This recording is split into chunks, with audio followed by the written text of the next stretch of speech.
చివరికి మోరల్గా చివరికి ఒక రాజా అన్నయ్య నువ్వు వెనక్కి వెళ్ళటమా? ఎస్, రాజు పక్కన మహారాజు పక్కన ఎప్పుడు పిరికివాడు ఉండకూడదు. పిరికివాడుంటే రాజు ముందుకు వెళ్ళలేడు అని నా వెన్ను తట్టి నా వెనకున్న ఏకైక వ్యక్తి నాగబాబు.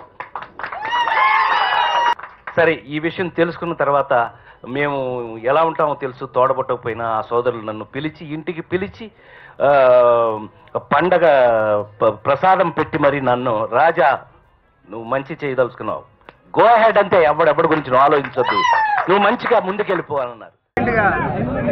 మా రాజేంద్ర ప్రసాద్ గారు సెక్రటరీగా నేను మంచి మెజారిటీతో గెలిచాం.